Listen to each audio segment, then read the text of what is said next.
Malam hari ini kita akan belajar tentang kata benda. Lalu minggu depan adalah pertemuan kita yang terakhir.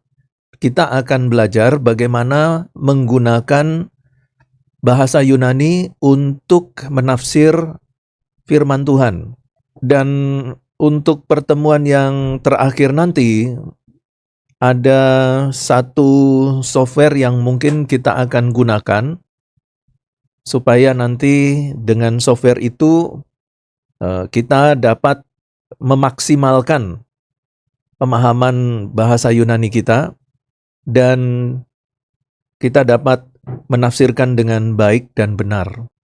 Dan kesalahan tafsir itu mengakibatkan pengajaran-pengajaran yang sedikit berbeda. Lama-kelamaan, pengajaran yang sedikit berbeda itu akhirnya menjadi banyak berbeda. Ya itulah. Nah, sekarang kita langsung saja dengan materi kita, yaitu kata benda. Sama seperti di dalam bahasa Indonesia, bahasa Yunani mengartikan atau mendefinisikan kata benda sebagai segala sesuatu selain makhluk hidup. Segala sesuatu yang dibendakan. Nah, hanya ketika kita mempelajari kata benda di dalam bahasa Yunani, itu dibagi menjadi 3 bagian atau 3 golongan. Yaitu golongan yang pertama adalah golongan deklensi 1. Deklensi 1 dikenal dengan golongan feminin. Deklensi 2 dikenal dengan golongan maskulin. Dan kemudian yang terakhir adalah deklensi 3, adalah deklensi kata benda tak beraturan.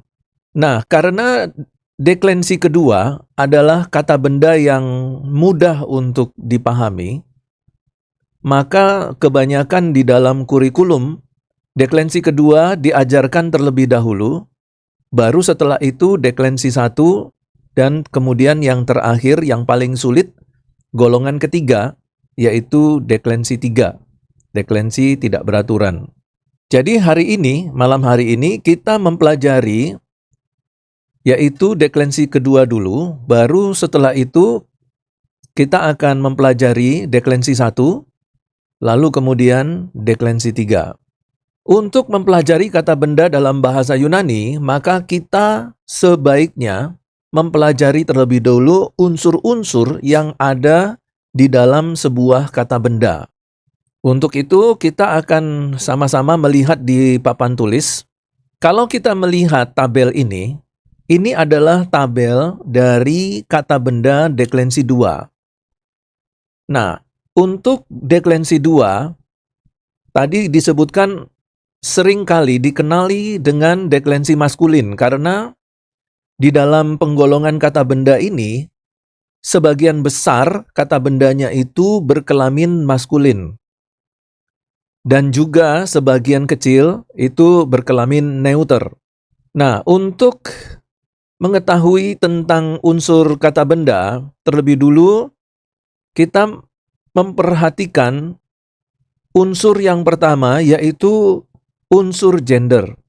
Di dalam bahasa Yunani, setiap kata benda selalu memiliki gender atau kelamin. Nah, bukan berarti bahwa setiap kata benda ini memiliki alat reproduksi, bukan ya. Tetapi kelamin di sini lebih dalam pengertian gender. Jadi ada maskulin, feminin, dan neuter.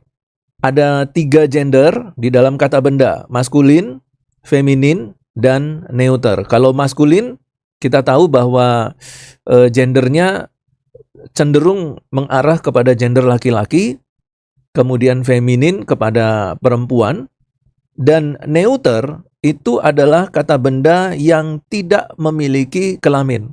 Nah, yang dimaksudkan tidak memiliki kelamin di sini bukan berarti setengah wanita atau setengah wanita dan setengah laki-laki gitu ya. Bukan. Tetapi memang tidak ada kelaminnya. Kalau setengah laki-laki dan setengah perempuan, pasti ada gender yang dominan. Misalnya laki-laki ke perempuan-perempuanan. Atau sebaliknya, perempuan ke laki-lakian. Itu berarti mereka masih memiliki gender tertentu yang dominan. Tapi kalau neuter, itu tidak memiliki kelamin. Jadi betul-betul netral dia. Nah, jadi nanti kita akan melihat beberapa perbedaan dari penulisan kata benda berdasarkan kelaminnya ya. Jadi di sini kalau kita melihat dari kolom yang pertama, baris yang pertama, itu ada 4 kolom. Kolom yang pertama itu kolom kasus, kolom yang kedua adalah kolom kelamin maskulin, kolom yang ketiga adalah kolom feminin, dan kolom yang keempat adalah kolom neuter.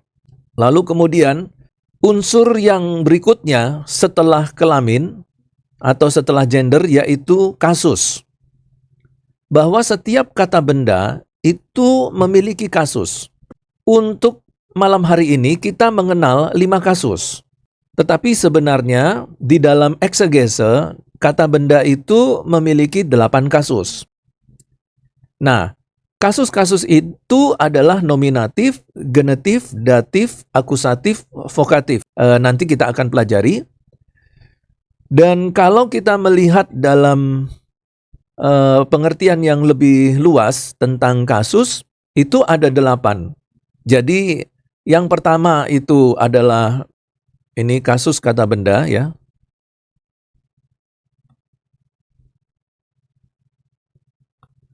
Yang pertama adalah nominatif. Kemudian yang kedua adalah genetif. Yang ketiga itu ablatif. Yang keempat itu datif. Yang kelima itu lokatif. Yang keenam itu instrumental.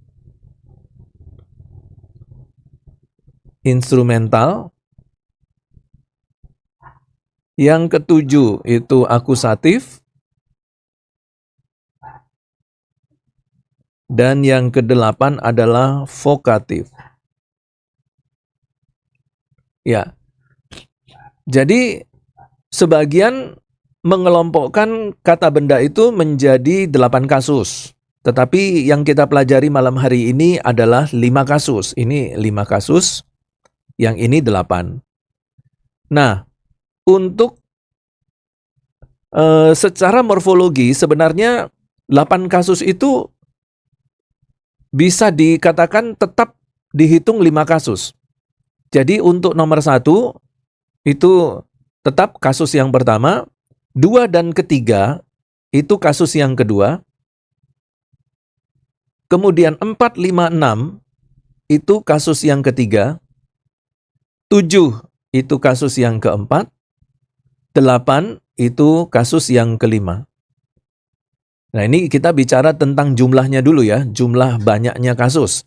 Yang kita pelajari 5. Sebagian orang mempelajarinya dengan 8 kasus, tetapi sebenarnya 8 kasus itu identik dengan 5 kasus juga. Nah, kenapa? Karena secara morfologi, genetif dan ablatif itu sama. Ya, ini sama. Kemudian, datif, lokatif, instrumen secara morfologi dan aturan-aturan pentata bahasaan itu juga sama. Jadi genetif dan ablatif itu sama secara morfologi dan aturan tata bahasa. Datif, lokatif, instrumen secara morfologi dan pentata bahasaan juga sama. Sehingga kalau dihitung ya tetap menjadi 5. 1, 2, 3, 4, 5. Ya, untuk penjelasan mengenai perbedaan jumlah ini nanti pada waktu kita latihan menafsir baru nanti kita akan gunakan. Dan saya akan memberikan penjelasan kenapa yang satu mengajarkan 5 dan kenapa yang lain mengajarkan 8. yaitu berkaitan dengan unsur yang kedua, yaitu kasus. Kemudian unsur yang ketiga, yaitu jumlah. Jadi di sini kita melihat bahwa di dalam kolom yang atas, dalam tabel yang di atas, itu berjumlah tunggal, kemudian tabel dari tengah ke bawah ini adalah jumlah jamak. Jadi kalau kita perhatikan, kita ulangi sekali lagi bahwa di dalam kata benda ada 3 unsur utama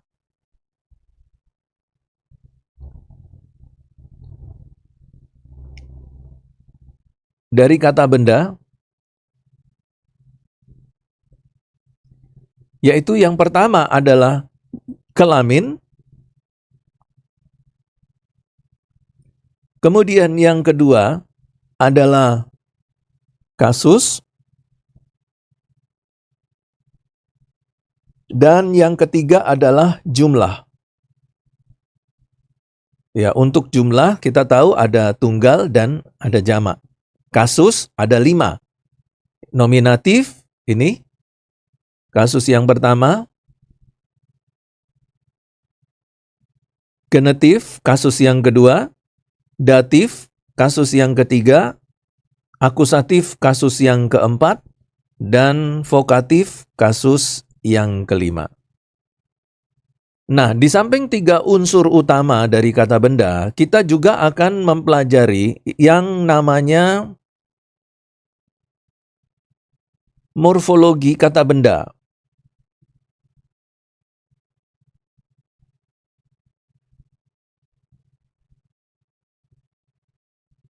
Nah, di dalam morfologi kata benda, kita akan mempelajari 3 unsur.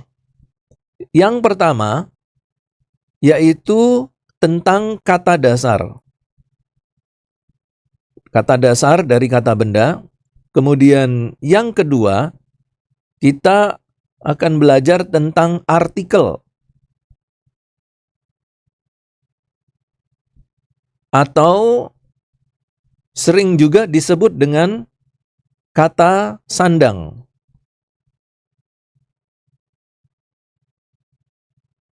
Jadi kalau nanti ada penyebutan artikel itu berarti sama dengan kata sandang.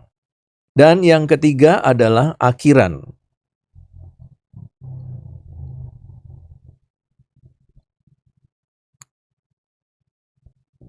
Nah, sekarang mari kita perhatikan satu persatu pengertian dari unsur-unsur kata benda ini. Yang pertama adalah kelamin. Jadi di sini saya tulis lagi kelamin. Nah, kelamin dibagi menjadi 3, yaitu maskulin. Nah, kita tahu bahwa penggolongan kata benda maskulin itu adalah semua kata benda yang mengarah kepada makhluk hidup yang berkelamin laki-laki, dan juga kata-kata benda-benda yang lain yang digolongkan sebagai laki-laki, sekalipun dia tidak memiliki alat reproduksi laki-laki. Jadi ada benda-benda yang bukan makhluk hidup yang dikategorikan sebagai laki-laki atau bergender laki-laki. Misalnya saja logos. Logos itu adalah kata benda yang bergender laki-laki. Nah, nanti saya akan bagikan vocabulary sederhana, dan nanti dari vocabulary itu kita akan melihat ada beberapa contoh-contoh kata-kata benda yang berkelamin laki-laki, perempuan, feminin, dan juga yang neuter. Jadi segala sesuatu yang tergolong sebagai kata benda, apakah itu makhluk hidup yang berkelamin laki-laki ataupun benda-benda dengan ciri-ciri tertentu yang digolongkan sebagai laki-laki. Begitu juga dengan feminin. Ya, segala sesuatu dari seluruh kata benda yang bisa menunjukkan sebagai makhluk hidup yang memiliki kelamin wanita atau perempuan, dan benda-benda lain selain makhluk hidup yang digolongkan sebagai feminin. Kemudian yang ketiga adalah neuter. Neuter adalah penggolongan tentang kata benda yang tidak memiliki kelamin. Apakah itu maskulin dan juga feminin, dia tidak memiliki kelamin. Nah, kalau ditanyakan tentang apa yang menjadi alasan utama penggolongan kata-kata benda itu digolongkan maskulin, feminin, dan neuter, nah ini adalah pertanyaan yang sangat sulit sekali dijawab.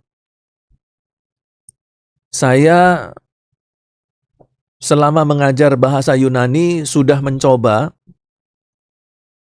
beberapa kali dan sering kali mencari informasi dari buku-buku tata bahasa yang memberikan informasi atau penjelasan tentang alasan-alasan mengapa sebuah benda itu dikategorikan maskulin, feminin, dan neuter.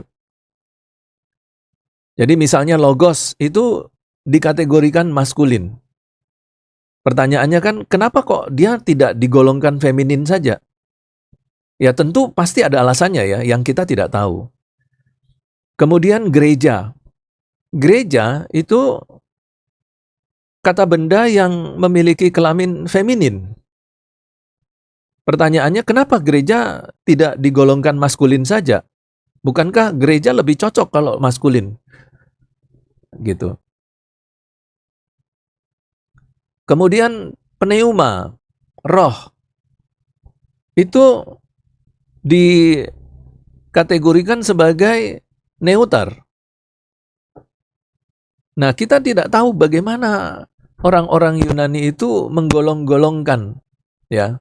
Misalnya ergon itu ya, to ergon. To ergon itu berkelamin neuter, pekerjaan. Ya, pekerjaan, to ergon. Digolongkan neuter. Nah, pertanyaannya, kenapa harus neuter? Kenapa tidak maskulin saja atau feminin? Nah, ini kita tidak bisa menemukan alasan-alasan apa yang menjadi kaidah atau standar dari sebuah kata benda yang kemudian nanti mengarah kepada penggolongan kelamin. Dan saya sudah mencoba mencari buku-bukunya untuk mendapatkan jawaban. Sampai saat ini saya masih belum menemukan buku yang khusus yang mengajarkan bagaimana cara menggolongkan kata benda berdasarkan kelaminnya. Nah, itu kelamin. Nah, kemudian yang berikutnya adalah kasus. Kita sekarang mengarah kepada kasus. Bahwa setiap kata benda selalu memiliki kasus. Tidak ada kata benda yang tidak memiliki kasus.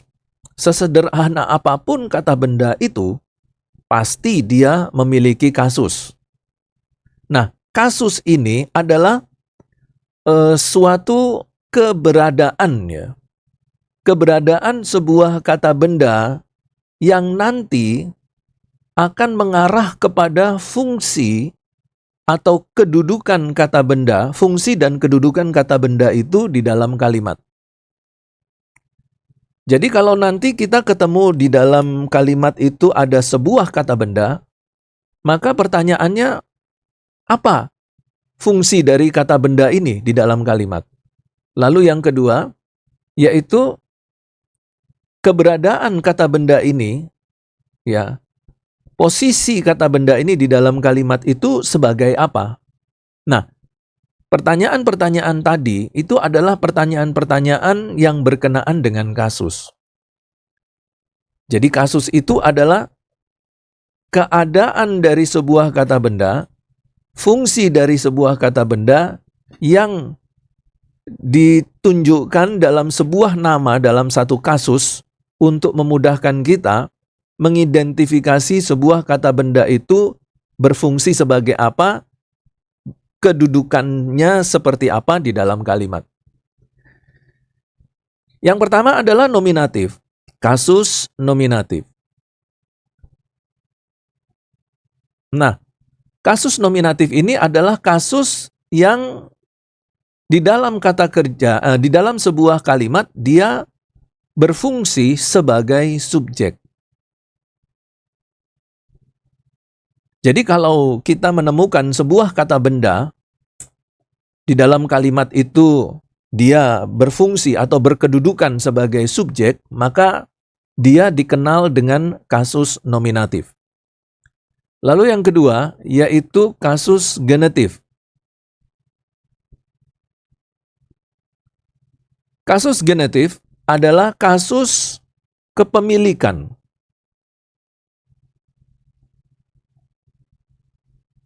Kalau untuk nominatif, kita sudah tahu ya, contohnya ya.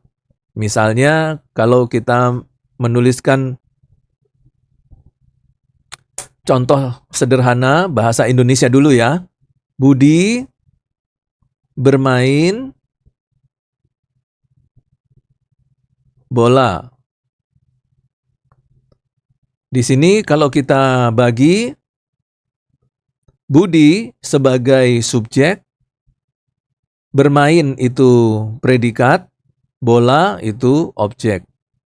Nah, Budi sebagai subjek kalimat, dia memiliki kasus nominatif. Jadi kasus kata benda Budi itu kalau diidentifikasikan ke dalam kasus, dia adalah kasus nominatif, kasus subjek. Dan kalau kasus genetif, itu adalah kasus kepemilikan. Contoh, dalam kalimat, dalam sebuah frasa, misalnya saja, buku milik saya.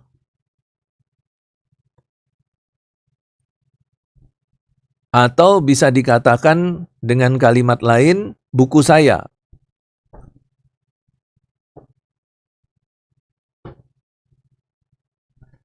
Bisa juga bukuku. Ya. Nah, ini adalah kasus kepemilikan. Kemudian yang ketiga, yaitu datif. Datif adalah sebuah kata benda yang berfungsi atau berkedudukan sebagai objek tak langsung.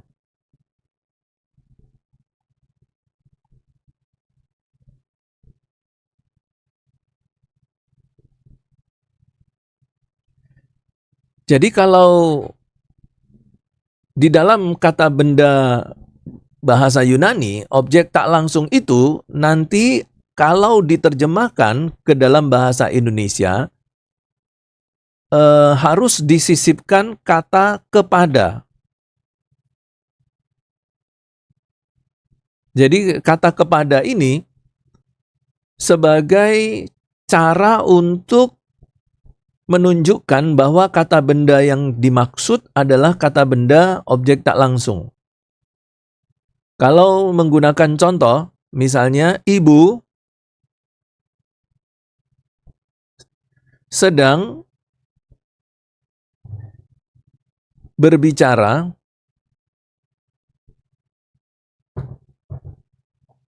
atau membicarakan, sedang membicarakan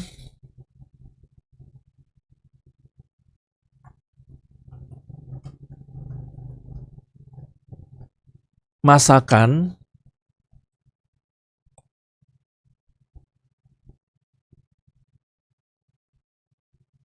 kepada Rini. Nah, jadi kalau kita pilah-pilah gini berdasarkan kasusnya, atau berdasarkan posisi fungsinya di dalam kata sebuah kalimat, ibu di sini dia sebagai subjek. Membicarakan itu predikat, masakan itu objek, kepada Rini itu objek tak langsung. Nah, kepada Rini ini disebut di dalam bahasa Yunani kata benda yang memiliki kasus datif. Jadi kasus datif ini adalah kasus objek tidak langsung. Masakan itu adalah objek langsung. Nah, kembali lagi ke kasus. Nanti saya akan jelaskan kembali lagi tentang datif ketika nanti kita bicara akusatif, yaitu kasus objek langsung. Yang keempat adalah kasus akusatif. Kasus akusatif adalah kasus objek langsung.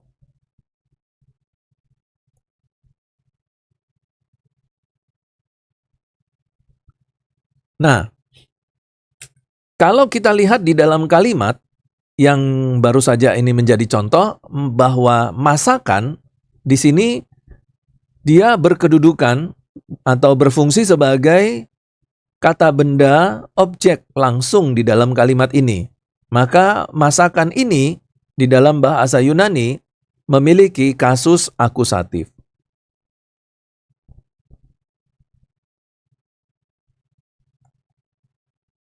Nah, kalau di dalam ilmu sintaksis, yaitu ilmu tentang kalimat,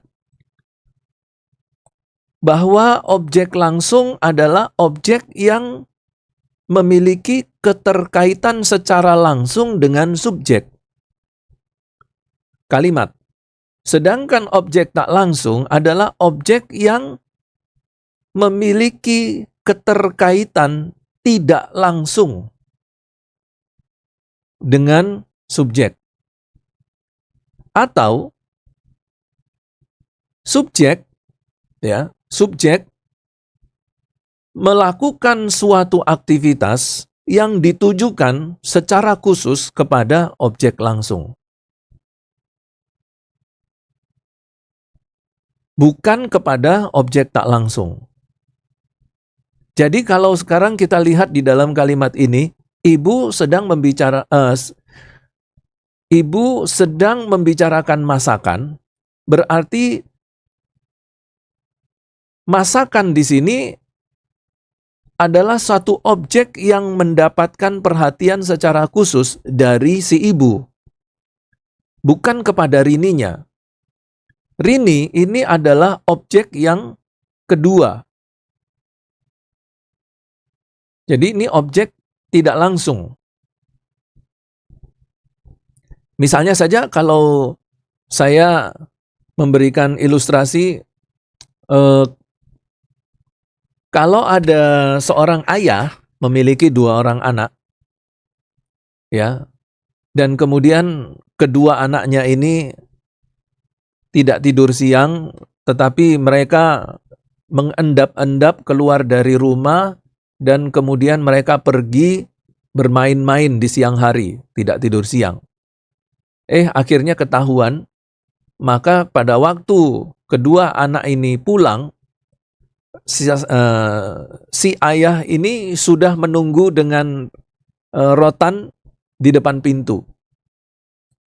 Dan ketika mereka masuk ke rumah, si ayah ini kemudian memarahi anak yang pertama.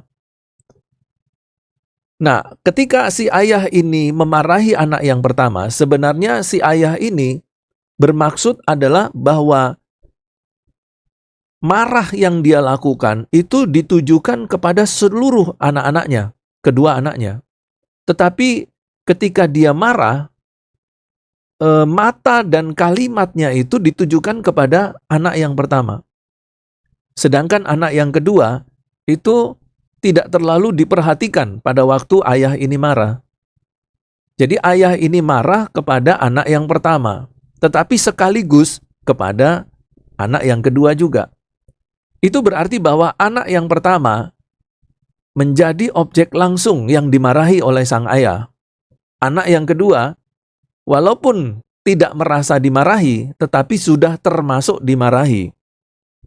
Karena itu anak yang kedua, di dalam kalimat itu dia berposisi menjadi objek tidak langsung.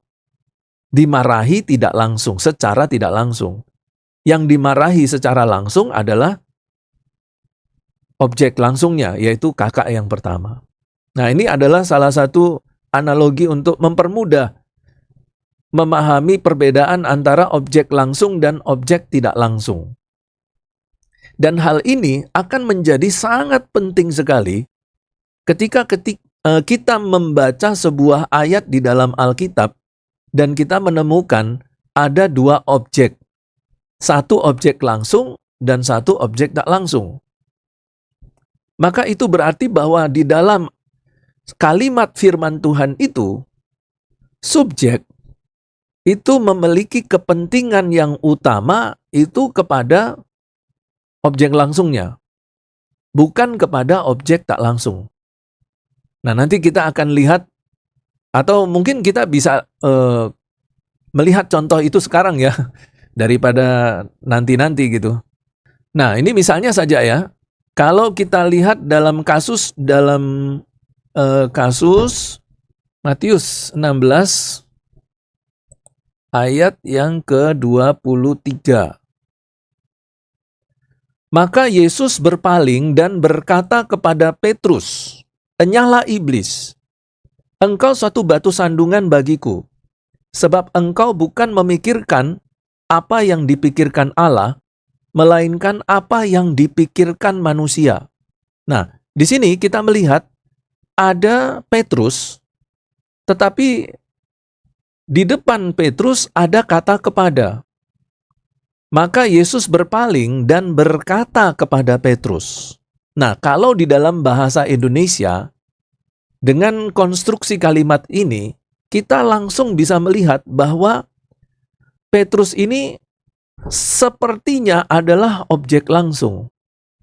Karena kalau kita bicara, saya berbicara kepada kamu ya, berarti walaupun pakai kata kepada, tetapi kamu yang dimaksudkan di situ adalah objek langsung. Nah, sedangkan di dalam bahasa Yunani, objek tak langsung itu harus ditambahkan kata kepada untuk membedakan antara objek langsung dan objek tak langsung. Masakan itu tidak butuh kata kepada. Dalam kalimat ini ya, kalimat contoh ini ya, ibu sedang membicarakan masakan.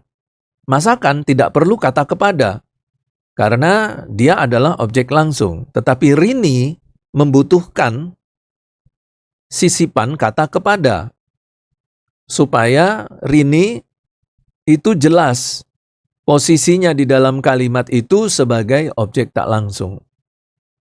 Jadi di sini kita perhatikan, kalau kita melihat diagram tata bahasanya, lalu Yesus berpaling, ini saya tulis di sini, Yesus berpaling dan berkata.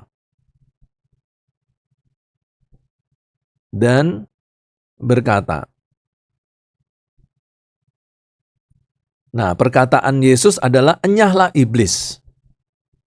Nah, berkata ini kepada siapa? Nah, di sini kalau kita perhatikan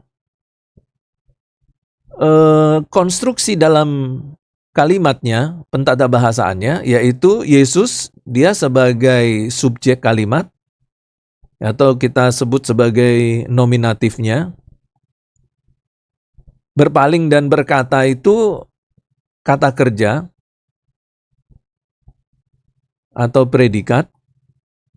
Nah, di sini kalau kita melihat dalam teks bahasa Indonesia, kepada Petrus, itu biasanya orang sudah langsung memahami bahwa Petrus itu adalah objeknya. objek langsungnya.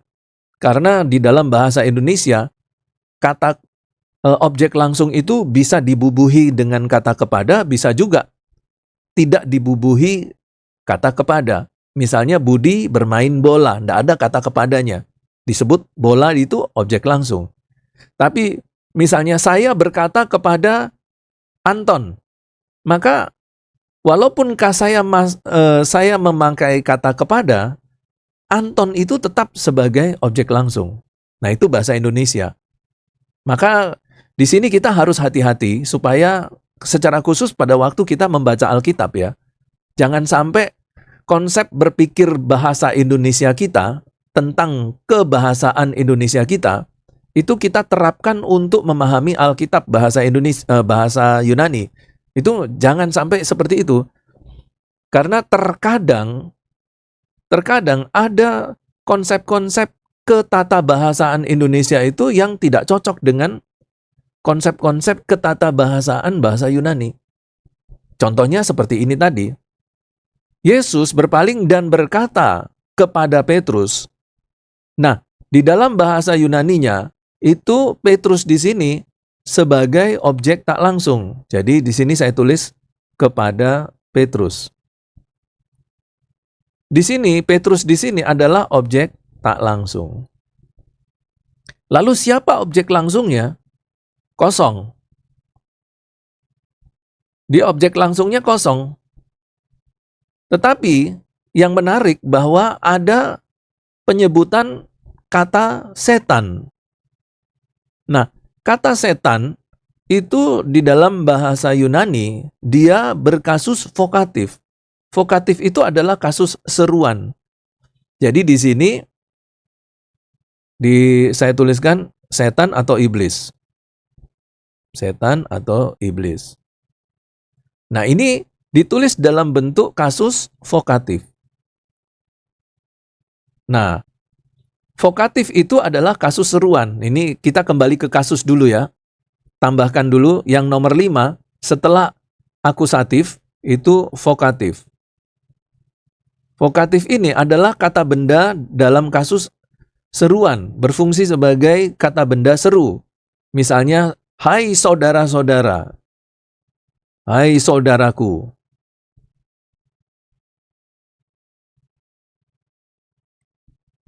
Nah, ini seruan, sebuah seruan. Dan ini kalau di dalam bahasa Yunani disebut sebagai kasus vokatif. Nah, di sini Yesus, subjek, berpaling dan berkata, enyahlah iblis, enyahlah, berkata enyahlah. Kepada siapa objek langsungnya? Nah, ternyata bahwa kasus vokatif di sini, dia bisa menjadi kasus akusatif.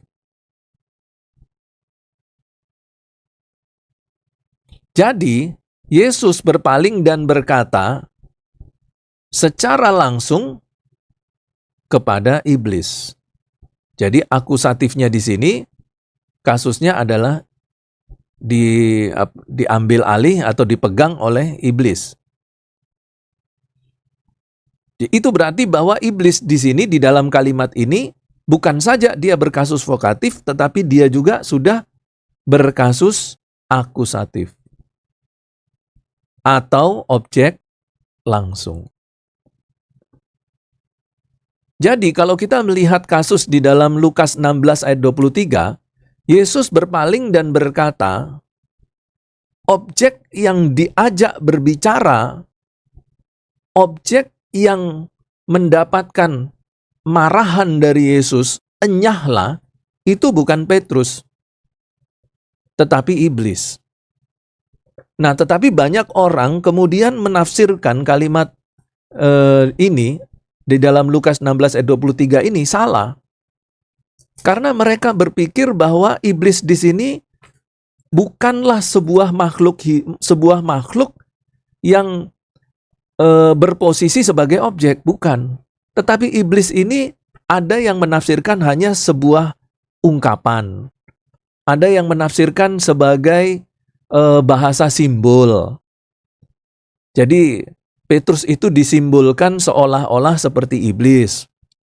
Ada juga yang menafsirkan bahwa iblis ini sebagai satu ungkapan yang tidak mengarah kepada makhluk, entitas, bukan. Tetapi hanya sebuah seruan. Misalnya saja kalau ada orang marah, dia katakan iblis kamu gitu ya. Tapi kita tidak boleh ngomong gitu ya. Nah, ini hanya semacam seruan saja. Tetapi ketika kita mempelajari dalam struktur pentata bahasaan, bahwa ternyata Yesus di sini berpaling dan berkata secara langsung kepada iblis.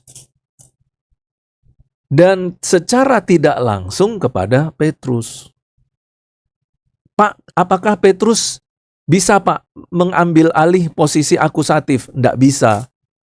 Karena dalam bahasa Yunaninya, Petrus itu ditulis dengan bahasa Yunani to gini. To Petro.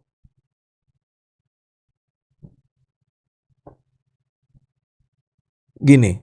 Nah, tulisan to Petro ini, dia tidak akan pernah menjadi akusatif. Ya, bentuk penulisan seperti ini itu dari dulu, sekarang dan selama-lamanya itu selalu datif. Ya, ini adalah bentuk morfologi dari kata benda datif. Dan ini harusnya selalu objek tak langsung. Nah, sedangkan iblis, dia berposisi sebagai vokatif yang bisa menjadi akusatif. Jadi, kesimpulan secara pentata bahasaan, Yesus tidak memarahi Petrus secara langsung, tidak menegur Petrus secara langsung, tetapi yang ditegur oleh Yesus secara langsung adalah iblis. Jadi kalau Tuhan Yesus di dalam Lukas 16 ayat 23 itu mengatakan, enyahlah iblis, engkau batu sandungan bagiku. Ya, kalimat-kalimat ini bukan ditujukan kepada Petrus. Kalimat-kalimat ini ditujukan kepada iblis. Sebab engkau bukan memikirkan apa yang dipikirkan Allah, melainkan apa yang dipikirkan manusia. Ya, ini ditujukan kepada iblis, bukan kepada Petrus. Tapi banyak orang menafsirkan Matius 16 ayat 23 itu, Tuhan Yesus sedang memarahi Petrus. Ini keliru. Yang dimarahi iblis, bukan Petrus. Nah, nanti di dalam eksegese itu akan semakin jelas bahwa benar yang dimarahin itu, yang ditegur, yang diusir itu bukan Petrusnya, tetapi iblisnya. Nah, kalau saya mau menyampaikan argumentasi eksegesenya, nanti waktunya habis ya. Nanti kapan-kapan saja. Atau mungkin saudara-saudara bisa lihat video saya yang sudah saya upload di YouTube ini. Saya bahas secara panjang lebar ya, Matius 16 ayat 23 ini. Jadi kira-kira seperti itu. Nah, itulah fungsi dari sebuah kasus di dalam kalimat. Jadi mempelajari kasus itu ternyata penting sekali ketika kita menafsirkan Alkitab, menafsirkan ayat-ayat yang tergolong sebagai firman Tuhan. Jadi ternyata bahwa kata benda itu memiliki dampak yang sangat serius ketika dia ada di dalam kalimat firman Tuhan.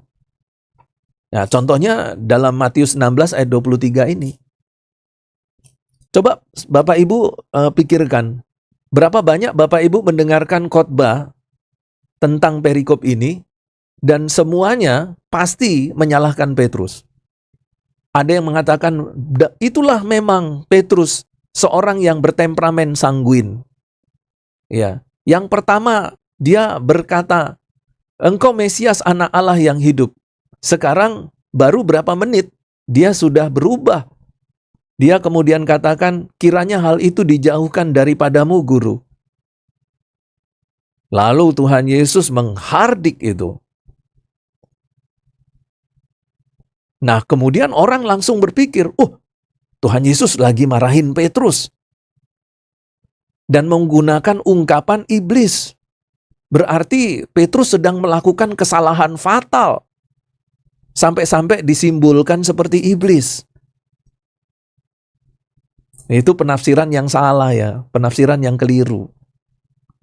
Nah, saya yakin sekali hamba-hamba Tuhan yang menafsirkan seperti ini, dia tidak melihat bahasa Yunaninya. Atau dia melihat bahasa Yunaninya tapi tidak paham tentang pentata bahasaan Yunani. Ya, akhirnya ya salah tafsir. Kira-kira seperti itu. Nah, itulah gunanya kita mempelajari kasus. Sehingga dari sini kita bisa tahu, dia nominatif, berarti benda itu atau orang ini adalah subjek. Dia akusatif, berarti dia objek langsung. Dia datif, berarti dia objek tak langsung. Ini genetif, itu kata benda kepemilikan.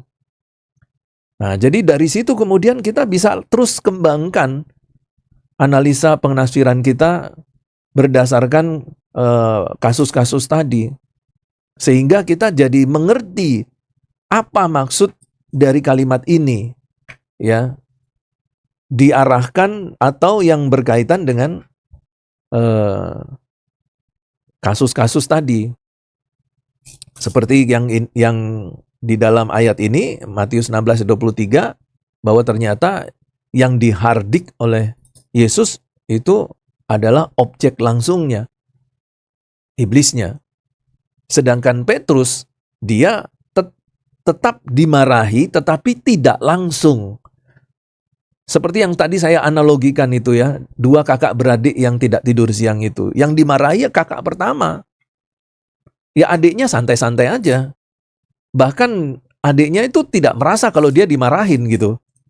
Karena mata ayahnya itu lebih memelototi kakak pertama.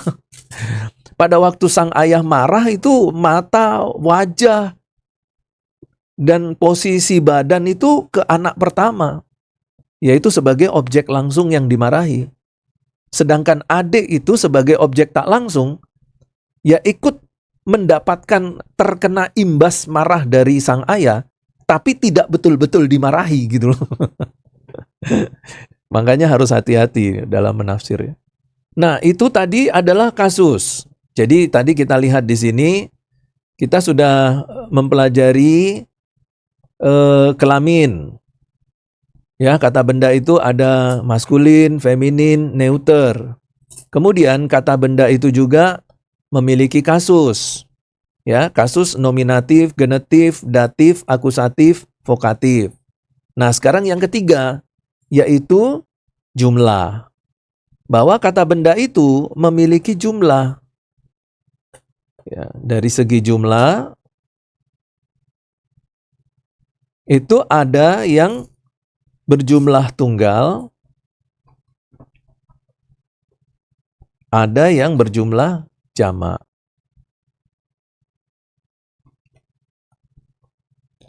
Nah, kita sudah tahulah ya, pengertian tunggal dan jamak itu berarti bahwa benda-benda itu jumlahnya hanya satu, itu kalau tunggal. Tapi kalau benda-benda itu jumlahnya lebih dari satu, taruhlah hanya 2, itu pun sudah dianggap jamak. Walaupun cuma 2, lebih satu, itu sudah dianggap jamak. Apalagi 3, 4, dan seterusnya ya. Itu sudah diyakinkan bahwa benda-benda itu adalah jamak. Nah, itulah adalah jumlah.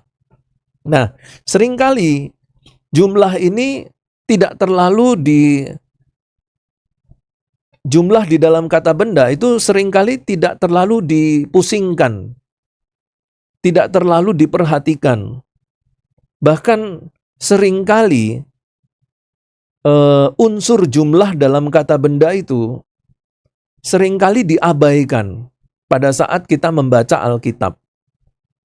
Padahal kalau kita sungguh-sungguh membaca Alkitab dan memperhatikan jumlah, maka terkadang jumlah itu memberikan pengertian-pengertian baru yang berbeda pada saat kita menafsir. Ya, intinya kalau saya menggunakan bahasa sehari-hari itu begini. Kalau kita membaca Alkitab, lalu kita melihat ada sebuah kata benda di dalam kalimat, coba perhatikan jumlahnya. Jumlahnya tunggal atau jamak? Gitu. Nah, ini contoh nih ya, contoh. Kalau contoh kasus berkaitan dengan jumlah ya, bagaimana kita menafsirkannya di dalam eksegese kita ya. Ada dua contoh ini. Yang saya pikir dua contoh ini sangat representatif sekali untuk membicarakan jumlah. Pentingnya jumlah dalam menafsir firman Tuhan. Yang pertama yaitu berkaitan dengan pola hidup jemaat mula-mula. Ya, pola hidup jemaat mula-mula.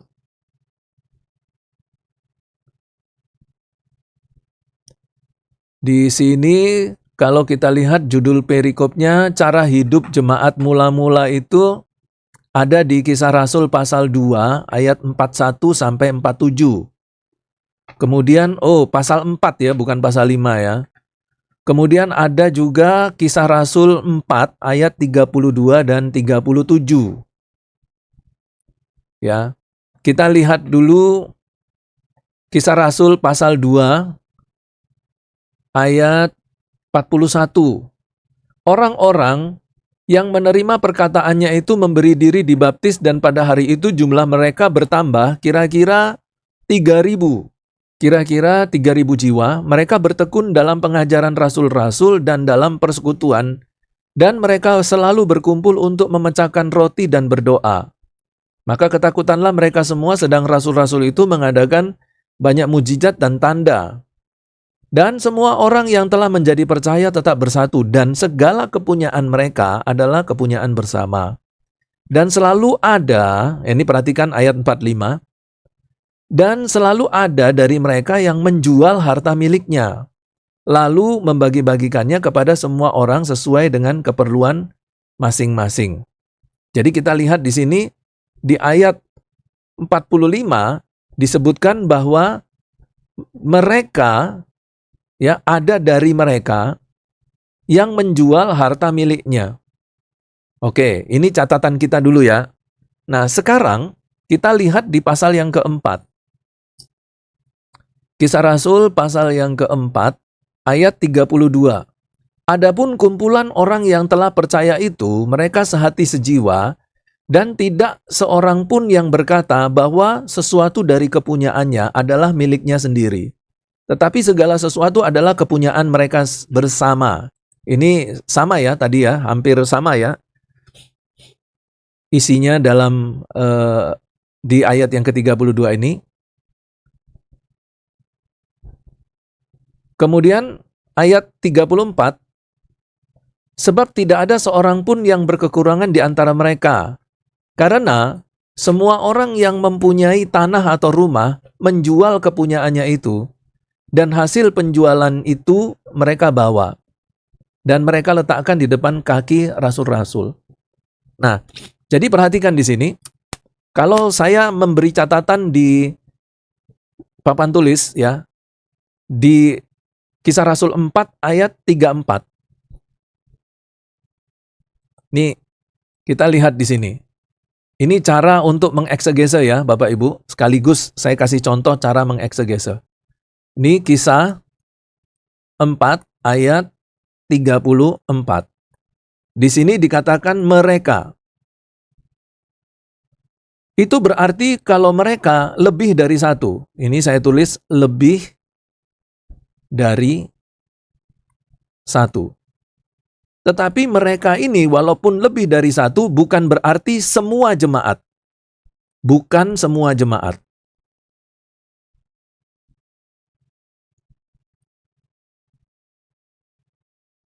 Oke, lalu mereka di sini menjual.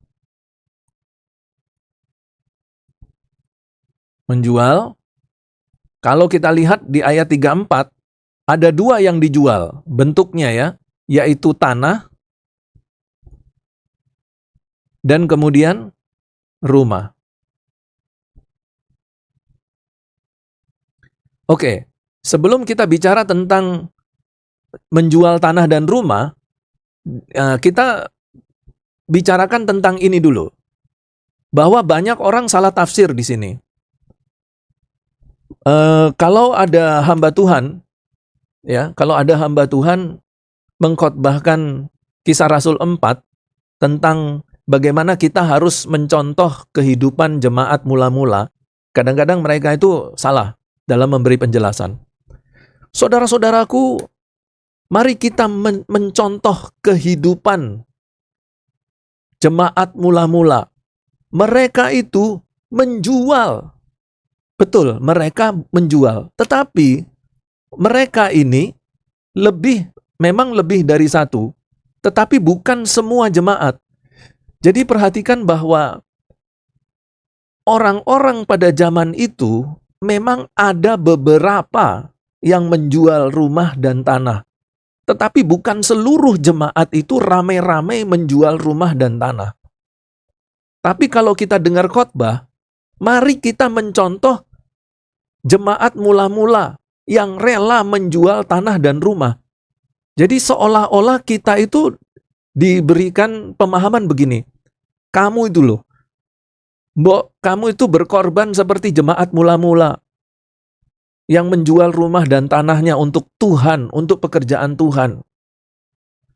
Loh, nah ini kesalahannya di mana?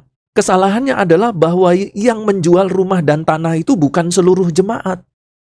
Mereka yang terpanggil menjual tanah dan rumahnya. Tetapi sebagian besar jemaat-jemaat itu tidak terpanggil secara khusus menjual rumah dan tanah. Dan mereka juga tidak menjual rumah dan tanah. Lalu kenapa pendeta-pendeta sekarang berkhotbahnya, mari kita mencontoh mereka itu menjual tanah dan rumah. Seolah-olah seluruh jemaat di dalam perjanjian lama, di dalam cara hidup mula-mula itu melakukan penjualan rumah dan tanah. Nah, itu kesalahan ya. Itu kesalahan analisa dan akhirnya jadi kesalahan tafsir. Kemudian yang berikutnya tentang menjual tanah dan rumah. Kita lihat di sini dalam bahasa Indonesianya itu sangat jelas sekali bentuknya tunggal. Kalau kita perhatikan di dalam Alkitab Bahasa Indonesia, perhatikan ayat yang ke-34. Karena semua orang yang mempunyai tanah atau rumah, tunggal ya. Karena kalau dalam bahasa Indonesia, jamak itu selalu diulang katanya. Kata itu diulang untuk menunjukkan jamak. Misalnya tanah-tanah, itu berarti jamak. Atau rumah-rumah, itu berarti jamak. Tapi kalau tanah, itu tunggal itu. Rumah, itu berarti tunggal. Jadi karena semua orang yang mempunyai tanah atau rumah menjual kepunyaannya itu. Nah sekarang saya mau tanya nih sama Bapak Ibu. Kalau ada seorang jemaat menjual tanah yang cuma satu, tunggal. Lalu diberikan kepada gereja. Sekarang pertanyaan saya, orang itu punya tanah lagi enggak? Habis ya. Dia habis, tidak punya tanah. Lalu ada orang yang menjual rumah. Kalau rumah itu dalam bentuk tunggal, maka orang yang tadi menjual rumah itu sekarang menjual rumah dan memberikan kepada gereja, kepada di bawah kaki para rasul, berarti orang itu punya rumah lagi enggak? Habis ya, karena rumahnya cuma satu. Rumah yang satu-satunya itu dijual, lalu seluruh penjualan itu diberikan kepada para rasul. Berarti dia enggak punya rumah lagi. Dia tidak punya tanah lagi. Begitu ya, Bapak Ibu? Nah, tetapi ternyata bahwa di dalam bahasa Yunaninya, dalam ayat 34 itu, tanah itu bukan dalam bentuk tunggal, tapi dalam bentuk jamak. Jadi harusnya diterjemahkan tanah-tanah. Dan rumah itu juga dalam bentuk jamak.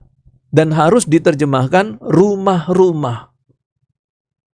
Jadi ternyata mereka yang adalah sebagian dari jemaat yang 3.000 orang itu, tidak seluruh 3.000-nya itu ramai-ramai menjual tanah dan rumah. Hanya beberapa di antara mereka itu bentuknya itu tanah-tanah dan rumah-rumah. Artinya mereka punya banyak tanah. Dan dari beberapa kapling tanah yang mereka punya, mereka menjual salah satunya.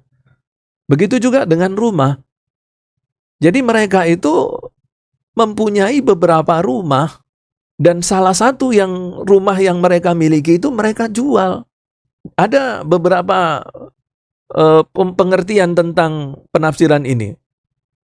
Jadi gini, mereka anggap saja jumlahnya 10 ya.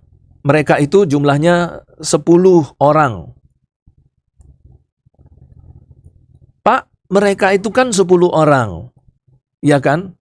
Dari 10 orang itu berarti kan ada 10 kapling tanah.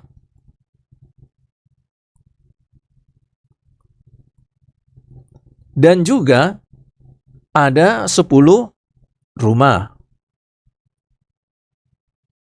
Jadi kalau misalnya mereka ini, itu berarti jumlah tanah itu kan berarti jamak karena ada 10 kapling.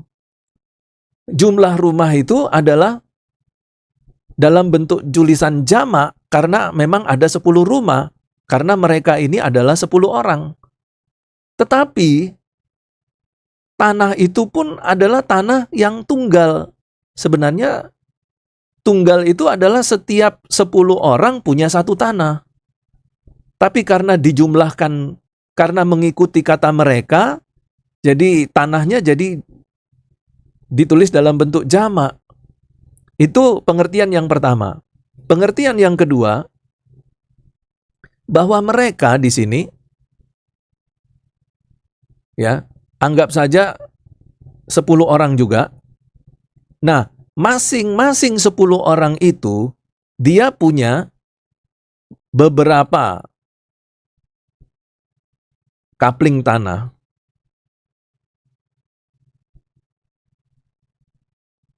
Dan juga di sini beberapa rumah.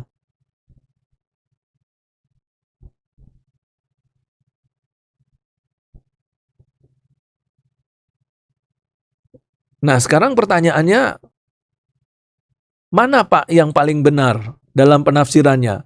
Mereka 10 orang itu masing-masing punya satu tanah sehingga ada 10 kapling, dan itu 10 itu dianggap sebagai jamak.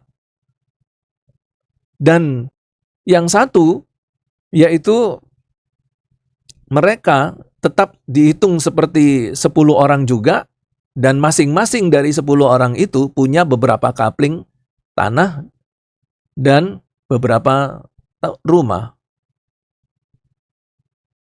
Ya, anggap saja kita pilih salah satu dari sini.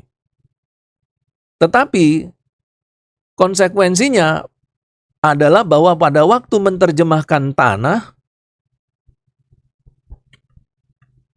tidak boleh ditulis dalam bentuk tunggal, tapi harus dalam bentuk jamak. Begitu juga dengan rumah, tidak boleh ditulis dalam bentuk tunggal, tapi harusnya ditulis dalam bentuk jamak, yaitu rumah-rumah. Nah, tapi kalau kita lihat di dalam Alkitab Bahasa Indonesia, tulisannya tunggal. Ini ditulis dalam bentuk tunggal, baik tanah dan juga rumah. Jadi akhirnya dengan penulisan yang berbeda dengan bahasa Yunaninya, itu bisa menjadi salah tafsir. Gitu Bapak Ibu. Karena itu penting sekali bagi kita untuk mempelajari kata benda ini dengan seksama, unsur-unsurnya. Ya, baik itu kelamin, kasus, dan juga jumlah. Contoh yang kedua. Contoh yang kedua yaitu tentang perkataan Tuhan Yesus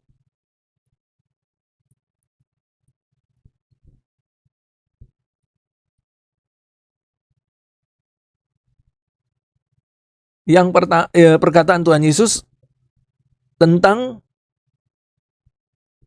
kepada murid-muridnya, bahwa murid-muridnya ini adalah seperti domba yang diutus ke tengah-tengah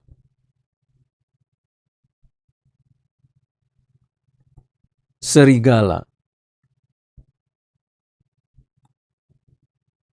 Ya. Dan karena domba ini diutus ke tengah-tengah serigala, maka domba ini harus cerdik seperti ular, dan tulus seperti merpati. Sedangkan kalau kita lihat di dalam Alkitab bahasa Yunani, domba yang di sini itu bukan tunggal tetapi jamak. Serigala yang dimaksudkan di sini adalah serigala dalam bentuk jamak. Tetapi Alkitab bahasa Indonesia, penulisan dombanya ditulis dalam bentuk tunggal, bukan domba-domba. Kemudian serigala juga ditulis dalam bentuk tunggal. Padahal serigala di sini dalam bahasa Yunaninya ditulis dalam bentuk jamak. Harusnya diterjemahkan serigala-serigala. Domba-domba. Lalu ada yang kemudian mencoba membela Lembaga Alkitab Indonesia dengan mengatakan, Pak, kata ke tengah-tengah itu kan sudah mengindikasikan banyak. Mana ada satu domba kemudian kita katakan ke tengah-tengah serigala, ya berarti serigalanya banyak lah, Pak. Ya, kalau ini ada ke tengah-tengah kan bukan berarti serigalanya satu. Ini berarti serigalanya banyak. Ada yang kemudian mengatakan seperti itu. Oke, dari segi serigala, oke, bisa dibantu dengan kata ini mengindikasikan.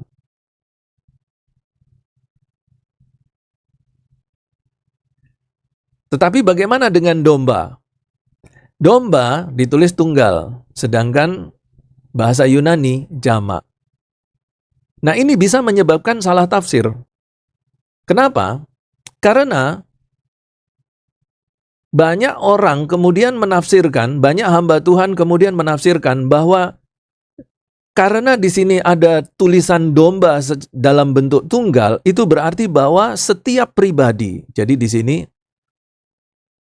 saya tulis setiap pribadi.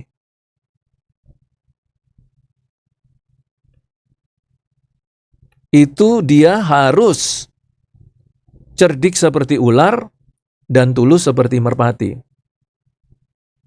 Tetapi apakah itu yang dimaksudkan Yesus? Setiap pribadi. Saya pikir tidak. Kenapa? Karena perkataan Tuhan Yesus itu menunjukkan jamak. Itu artinya bahwa kalau domba-domba ini dalam bentuk jamak, itu berarti bukan setiap pribadi. Tetapi apa, Bapak Ibu? Sebuah tim.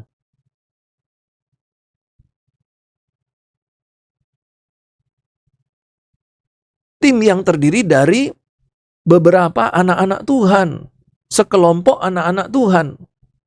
Jadi tim sekelompok anak-anak Tuhan ini, itulah yang harus cerdik seperti ular dan tulus seperti merpati. Jadi kondisi cerdik seperti ular dan tulus seperti merpati tidak ditujukan kepada pribadi, tetapi kepada satu tim. Jadi kalau dikhotbahkan, itu harusnya begini, saudara-saudara kita ini adalah satu tim yang diutus oleh Tuhan. Karena itu kita harus bersama-sama cerdik, bersama-sama tulus. Karena kita diutus di tempat yang bukan sesuatu yang enak. Di tempat yang dapat mengancam keselamatan jiwa. Di tempat yang dapat menyebabkan kerugian besar. Di tempat yang banyak terjadi masalah. Maka kita harus menjadi tim yang solid. Manajemen tim yang betul-betul tertata rapi. Sehingga dalam manajemen tim ini, semuanya menjadi cerdik dan tulus.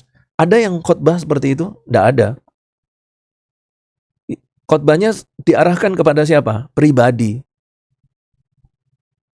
Tapi tidak ada yang khotbah bagaimana sebuah tim dalam sebuah kelompok orang-orang percaya, dalam kelompok itu bersama-sama cerdik dan bersama-sama tulus. Tidak ada yang khotbah begitu.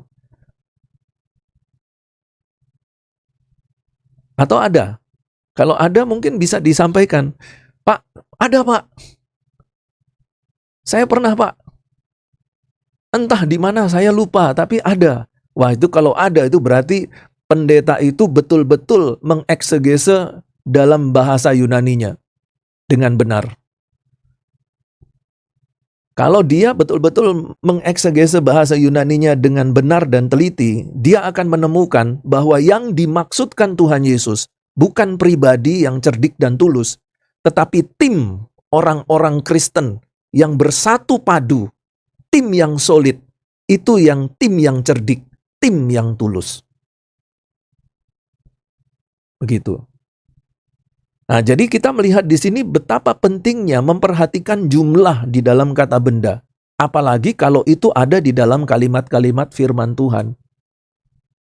Wah, itu sangat penting sekali. Dari contoh-contoh itu sudah menunjukkan betapa pentingnya memperhatikan kata-kata benda. Bahkan sampai di unsur jumlahnya, tunggalnya dan jamaknya. Itu sangat mempengaruhi hasil dari analisa firman Tuhan. Sangat mempengaruhi dari hasil akhir penafsirannya. Begitu Bapak Ibu. Sampai di sini ada pertanyaan? Saya mau bertanya, boleh Pak? Silakan Pak Rudi. Ini tadi mau kembali ke kata benda yang memiliki gender tadi Pak. Oh iya Pak. Ada yang maskulin, feminin, dan ada yang netral gitu ya. Iya. Nah, ini seberapa jauh besarnya pengaruhnya terhadap penafsiran kita kalau kita misalkan ketemu dengan sebuah frasa firman Tuhan dan kemudian kita sudah sedikit dalam bahasa Yunani dan ternyata ini kata bendanya maskulin. Nah, ini terus kalau orang Jawa bilang opo maskulin gitu loh Pak. Kenapa kalau maskulin? Iya. Ketemu juga dengan yang feminin, memangnya kenapa kalau feminin gitu loh Pak. Jadi ini mohon penjelasan Pak. Iya. Nah, berkaitan dengan kelamin atau gender ini, kita harus berhati-hati di dalam menafsirkan secara khusus kata-kata benda dalam unsur gendernya. Karena kalau kita salah di dalam pengelolaan atau menggunakan hermeneutiknya salah, maka nanti kita akan jatuh pada penafsiran yang disebut dengan penafsiran alegori. Nah, kalau sudah penafsiran alegori, nah itu penafsirannya nanti bisa keliru. Jadi kalau kita menggunakan penafsiran alegori, alegori itu melambangkan segala-galanya. Jadi kalau misalnya logos itu dilambangkan, logos itu berkelamin maskulin, itu nanti diartikan. Kenapa? Itu seperti pertanyaan Pak Rudi. Kenapa ya kok logos itu berkelamin maskulinnya? Mungkin menunjukkan bahwa firman itu memiliki kuasa seperti seorang laki-laki sebagai pemimpin rumah tangga. Nah, kemudian nanti ditafsirkan macam-macam karena laki-lakinya itu kelaminnya. Nah, cara penafsiran seperti itu adalah cara penafsiran alegori. Nah, itu nggak boleh. Nah, Martin Luther itu mengatakan bahwa orang-orang yang menafsirkan penafsiran dengan cara alegori adalah orang-orang yang melakukan sistem penafsiran setan katanya. Sistem penafsiran setan. Itu menurut Martin Luther. Kenapa? Ya karena Martin Luther melihat bahwa ternyata dengan penafsiran alegori itu menyebabkan salah tafsir semua. Nah, tetapi ada juga kata-kata benda yang berkelamin itu yang juga harus menjadi perhatian kita. Misalnya contoh, eklesia. Eklesia itu kata benda yang berkelamin feminin. Eklesia itu artinya gereja. Nah, gereja itu berkelamin feminin.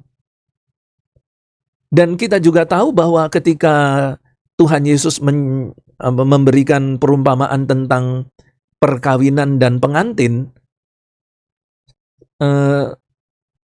seolah-olah merujuk atau mengarah kepada bahwa jemaat itu adalah pengantin perempuan. Gereja itu adalah pengantin perempuannya, dan Yesus Kristus adalah pengantin laki-laki. Nah, itu salah satu contoh seperti yang dinyatakan dalam perumpamaan 10 anak dara, 5 anak dara yang pandai dan 5 anak dara lagi yang bodoh. Nah, di situ pengantin laki-lakinya adalah Yesus.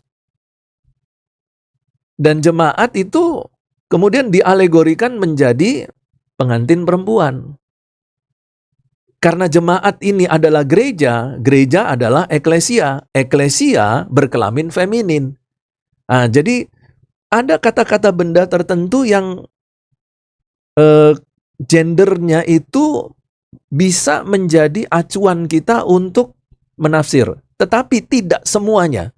Tidak semua kata benda yang kemudian memang memiliki gender-gender tertentu itu harus ditafsirkan seperti itu. Tidak semuanya. Hanya kata-kata benda yang tertentu. Tetapi kalau kata-kata benda itu berkaitan dengan makhluk hidup, nah itu memang harus diperhatikan. Misalnya saja, laki-laki, perempuan. Misalnya Yesus menyembuhkan hamba laki-laki, seorang perwira.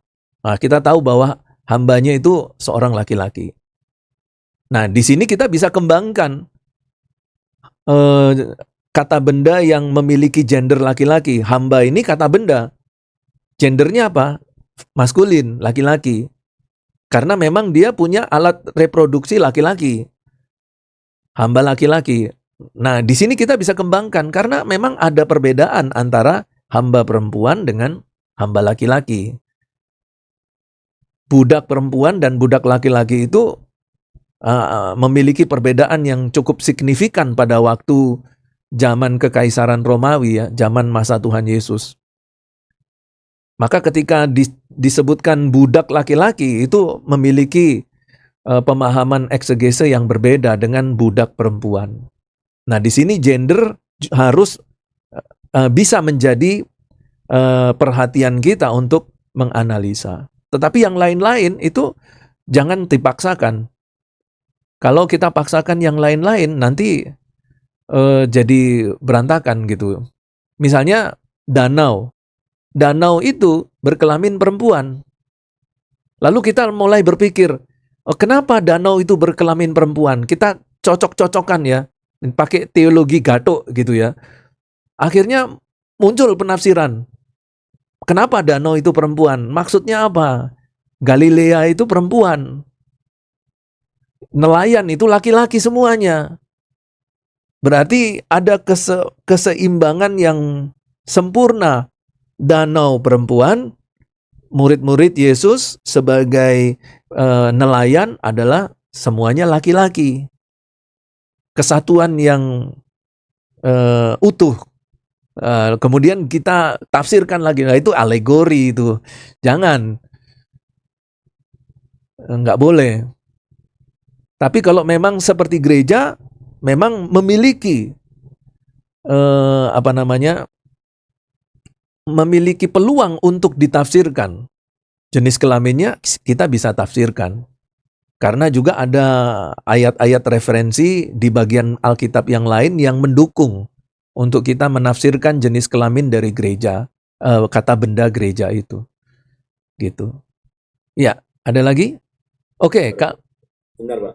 Iya. Berarti Karena tadi sebelum di awal pertemuan kita Pak Ronald bilang eh, tentang gender sebuah kata benda, maka Iya, mau tidak mau harus hafal Pak ya. Oh, kata kerja ini feminin, kata kerja ini kata benda, maskulin. Pak. Sorry, kata benda ini maskulin, kata benda itu netral. Iya, Jadi maksudnya harus hafal karena tidak bisa diformulasikan Pak. Benar ya? betul, betul, Pak. Tapi tidak harus hafal, Pak. Kita bisa lihat kamus, kita juga bisa temukan itu dari software. Jadi kalau memang kita memiliki banyak waktu untuk menghafal, ya puji Tuhan ya, kita bisa hafal ya kata benda ini maskulin, feminin. Tapi rasa-rasanya waktu kita habis enggak pelayanan-pelayanan hanya untuk menghafal nanti. Nah, jadi kalaupun kita tidak memiliki waktu dan tidak memiliki kemampuan menghafal banyak kata-kata itu, ya kita bisa hafal sedikit-sedikit, nanti ditambah lagi, itu bagus. Tapi kalau misalnya sudah enggak punya kesempatan lagi, ya kita bisa lihat kamus. Kita juga bisa lihat software. Dari software itu kita sudah langsung nanti dituntun, langsung ditunjukkan ini kata bendanya maskulin atau feminin gitu. Sudah langsung pada saat mouse kita itu menuju ke arah kata benda, langsung ada pop up gitu ya, ada semacam eh, jendela kecil itu yang memberikan keterangan bahwa ini kata benda, kelaminnya maskulin, kasusnya nominatif, jumlahnya tunggal atau jamak, itu langsung dapat informasinya semua. Nah, tapi memang kalau bahasa Yunani ini diajarkan di kelas reguler, ya memang hukumnya wajib untuk menghafal, Pak. Ya, karena ya. Tapi kalau saya mengajar, walaupun di reguler, saya nggak terlalu tekankan menghafal. Walaupun tetap saya menasehati untuk menghafal, tapi saya nggak terlalu tekankan. Kenapa? Karena dunia zaman kita sekarang ini berbeda. Ya, sudah ada software yang memberikan berbagai macam informasi tata bahasa. Ya, dan waktu kita juga kita bisa pakai lebih banyak untuk pelayanan daripada duduk di bawah pohon tomat hanya untuk menghafal kata benda gitu. Ya, gitulah kira-kira Pak Rudi. Jadi ya saran saya ya kalau belum sempat menghafal ya bisa lihat kamus atau software. Apakah ada metode yang mempermudah untuk cara menghafalkan? Mungkin eh, dari artikelnya atau apa gitu, Pak? Mungkin. Oke, nah ini kita belum membahas tentang artikel ya. Tapi ini saya jawab dulu. Maksudnya untuk Iya, gendernya. iya. Ini saya bahas bagaimana cara untuk menghafal bahasa Yunani itu dengan cepat.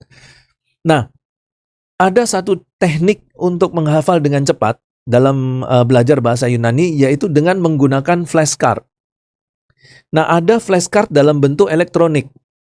Misalnya software Biblework itu ada menu flashcard. Dari menu flashcard itu kita dirangsang dan dilatih secara disiplin untuk menghafalkan kata-kata, termasuk juga gendernya di situ. Kata-kata Yunani dan termasuk juga gendernya. Tetapi ada juga flashcard dalam bentuk fisik, bukan dalam bentuk elektronik tadi. Nah, flashcard dalam bentuk fisik itu adalah kita membuat semacam kartu-kartu seukuran KTP, lalu kemudian kita lubangi di bagian sisi kirinya atau sisi kanannya. Kita lubangi lalu kita jadikan satu dengan satu alat gitu yang seperti gelang bayi itu. Nah, nanti kita bawa kemana-mana itu flashcardnya itu. Jadi pada waktu di dalam perjalanan kita bisa buka kartu satu persatu, kita hafalkan kata bendanya ini maskulin atau feminin, yaitu dengan menggunakan flashcard. Itu akan lebih cepat kita untuk menghafal bahasa Yunani. Dan juga mungkin bahasa Ibrani dan juga bahasa-bahasa lain ya, dengan cara menggunakan flashcard itu.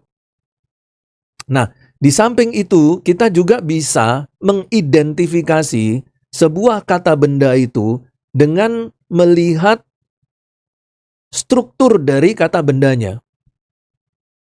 Bentuk morfologi kata bendanya itu kita bisa langsung tahu, oh ini maskulin, oh ini feminin, oh ini neuter. Kita bisa lihat dari bentuknya. Nah, sekarang kita belajar bentuk kata benda. Kita kembali ke papan tulis ya, Bapak Ibu. Sekaligus ini nanti menjawab pertanyaannya Pak Michael.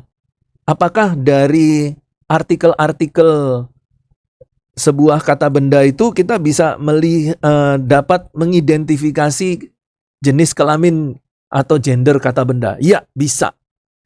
Jadi begini. Ini kita belajar morfologi dari kata benda. Nah, yang sekarang kita pelajari adalah kata benda golongan kedua atau deklensi kedua. Nah, kata benda deklensi kedua itu seperti yang ada pada tabel yang pertama ini. Nah, ini yang maskulin, ini deklensi kedua. Maskulin dan neuter itu deklensi kedua. Ini maskulin dan neuter, ini deklensi kedua. Feminin, ini deklensi ke-1. Coba perhatikan bentuk kata Yunaninya. Nominatif, kasus nominatif ho logos. Neuternya to ergon. Ya, ergon itu pekerjaan, logos itu perkataan atau firman. Kemudian genetifnya tu logu. Neuternya tu ergu. Datifnya to logo. Neuternya to ergo. Akusatifnya ton logon. Neuternya to ergon. Vokatifnya loge. Neuter dalam bentuk neuter, berkelamin neuter, ergon. Nah, dari Apa? Aku tidak bisa lihat. Anda bisa lihat. Iya, bentar. Atau sudah di-share apa belum ya? Oh, Apanya nggak muncul, Pak? oh, papanya tidak muncul. Ya ampun. Sorry. Yang muncul wajah Bapak. Iya. Udah muncul ya? Mantap, Pak. Muncul, Pak. Sudah Pak. Nah, jadi kita lihat di sini di kolom yang kedua itu maskulin. Ini deklensi 2. Golongan kedua. Kata benda golongan kedua. Neuter itu juga kata benda golongan kedua. Feminin itu kata benda golongan pertama. Nah, sekarang kita lihat di kolom yang pertama, kolom kasus. Ini, kolom kasus. Ada nominatif, genetif, datif, akusatif, vokatif. Perhatikan bentuknya. Setiap bentuk seperti ini, contohnya hologos, itu adalah bentuk nominatif. To ergon itu bentuk nominatif kelamin neuter. Hologos itu bentuk nominatif kelamin maskulin. Nah, jadi begini. Kalau kita lihat strukturnya itu ada begini. Ini saya besarin ya. Ho begini. Ho logos. Jadi dari sini kita bisa melihat ada 3 unsur sebenarnya. Tadi kan kita belajar secara morfologi ada unsur 1 kata dasar. Kedua, awalan atau artikel atau kata sandang. Dan yang ketiga, itu adalah akhiran. Nah, ini bentuk morfologi kata benda. Kata dasar, artikel, akhiran. Nah, sekarang kita lihat contoh logos ini. Ho logos. Jadi di sini kalau saya kasih garis penghubung hanya untuk memberikan penjelasan aja. Ho log os. Nah, harusnya begini ya kalau ada penghubungnya. Ho di sini ini adalah artikel. Log ini adalah kata dasar. Os ini adalah akhiran. Nah, jadi sekarang kita lihat nominatif itu ho logos. Jadi kalau kita menemukan semua kata benda, kalau di bagian artikelnya itu bentuknya ho, itu sudah pasti nominatif, kelaminnya maskulin. Itu sudah pasti.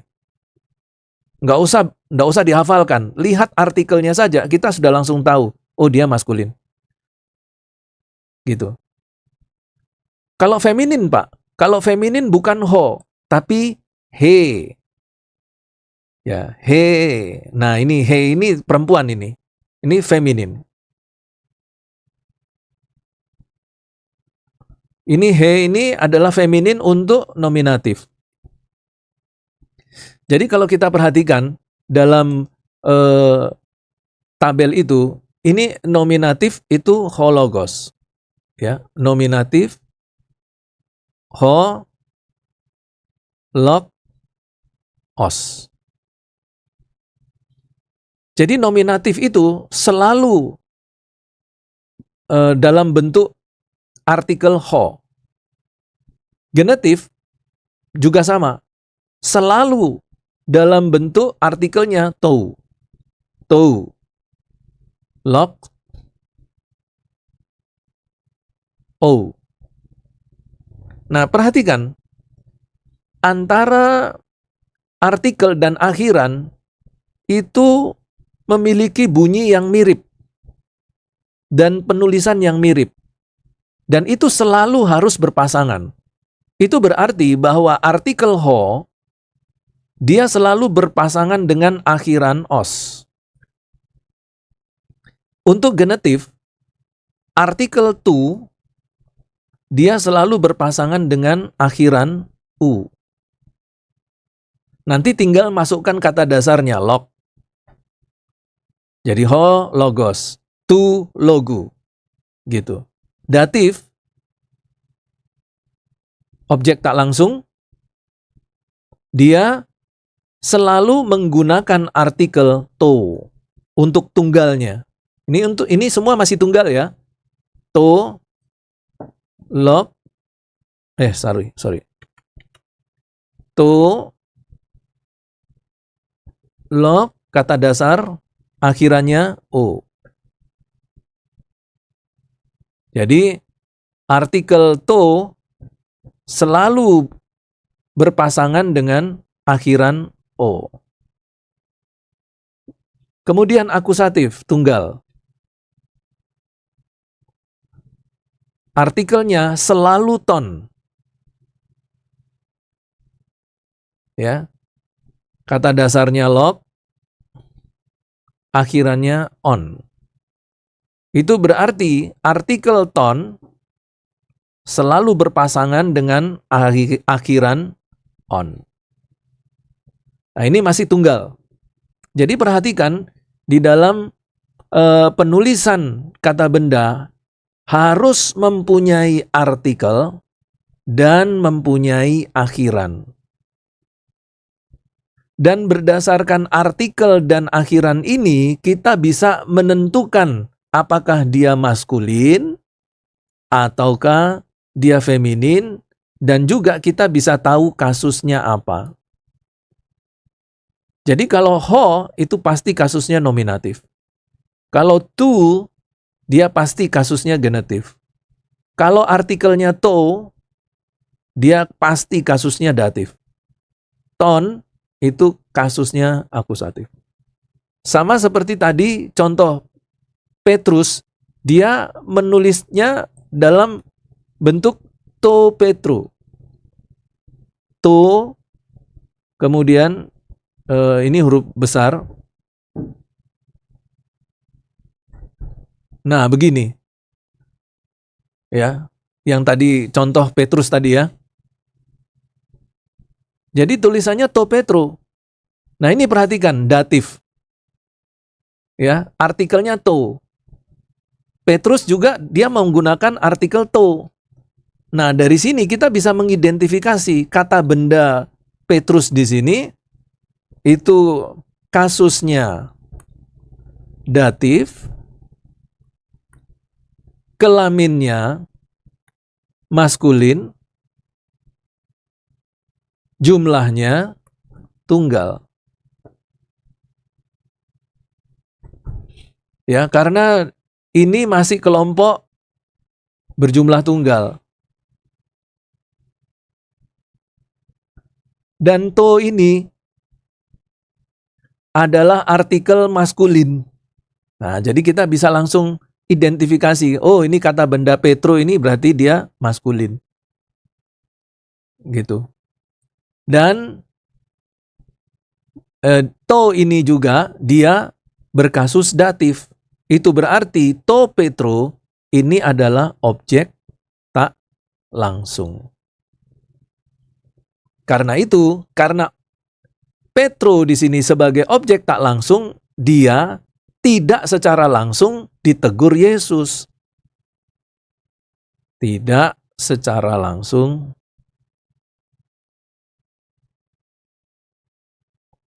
ditegur. Lalu siapa yang ditegur Yesus? Siapa yang ditegur? Ya iblis.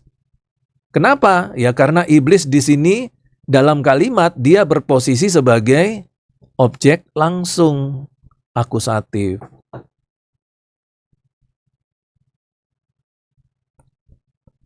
Jadi kalau saya menafsirkan seperti ini, itu penafsiran saya sangat bertanggung jawab sekali. Kenapa? Karena saya memiliki argumentasi berdasarkan penggalian tata bahasa. Sekarang kalau ada orang misalnya ada orang yang mengatakan, oh penafsirannya Pak Ronald itu menyesatkan. Padahal saya ambil dari bahasa Yunani. Kalau ada yang bilang begitu, saya kemudian balik lagi, tanyakan, oke, kalau menurut Anda saya menyesatkan, coba tolong jelaskan bahasa Yunaninya, tafsiran Anda itu, analisa tata bahasa Yunaninya seperti apa, tolong bisa jelaskan. Pasti tidak bisa dan tidak ketemu. Tidak ketemu dan tidak akan cocok sama tafsiran dia. Kenapa? Karena dia menafsir tidak berdasarkan bahasa Yunani. Padahal Alkitab ditulis dalam bahasa Yunani. Lu kan aneh itu. Walaupun masih lebih aneh binatang bebek, lehernya panjang, kakinya pendek.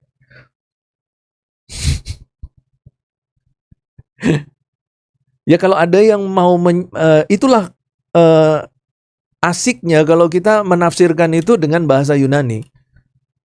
Kita mampu untuk mempertahankan argumentasi penafsiran kita. Karena memang kita gali dari bahasa asli Alkitabnya itu sendiri. Begitu. Nah, ini begitu juga terus ya dengan bentuk jamaknya, ya. Kalau bentuk jamaknya kita lihat di dalam tabel seperti ini. Nah, ini bentuk jamaknya. Hoi logoi, itu nominatifnya. Bentuknya hoi logoi. Genetifnya tun logun. Datifnya tois logois. Akusatifnya tus logus. Vokatifnya logoi. Logoi. Nah, ini adalah kasus-kasus yang berkelamin maskulin, jamak.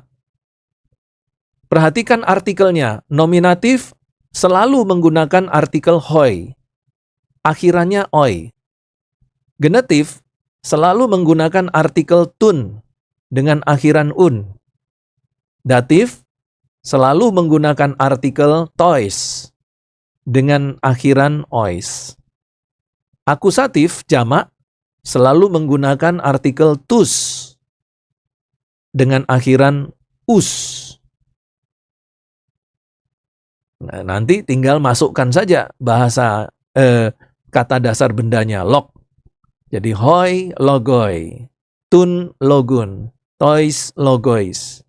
Nah dari sini kita langsung bisa tahu, oh dia maskulin Pak.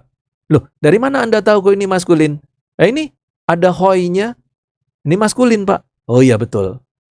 Ini jamak, Pak. Dari mana Anda tahu jamak? Nah ini dia ada di dalam tabel jamak. Hoi. Berarti ini jamak, Pak. Oke, ya betul. Begitu juga dengan neuter. Ta erga. Itu nominatifnya. Genetifnya tun ergun. Datifnya tois ergois. Akusatifnya ta erga. Vokatifnya erga. Dari sini kita langsung tahu, oh, dia ini kelaminnya neuter. Dari mana Anda tahu? Ini artikelnya, Pak. Kalau tidak ada artikelnya, cuman erga saja. Misalnya ada sebuah kata dengan bahasa Yunani erga. Dia tidak ada artikelnya kosong. Di Alkitab cuman tulisan erga.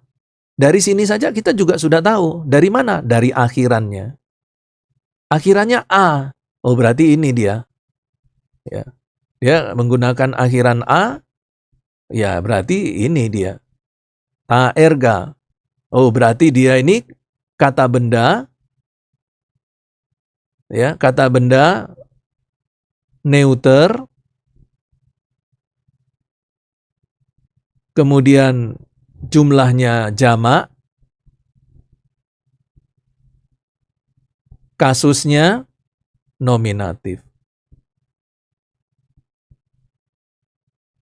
Ya, jadi itu cara kita untuk menentukan kelamin dari sebuah kata benda itu dari artikelnya.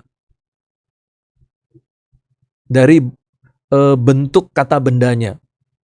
Begitu juga kita juga bisa tentukan dia jumlahnya jamak atau tunggal. Kita juga bisa tentukan kasusnya kasus apa dari bentuk kata bendanya. Bentuk tertulisnya dari kata benda itu.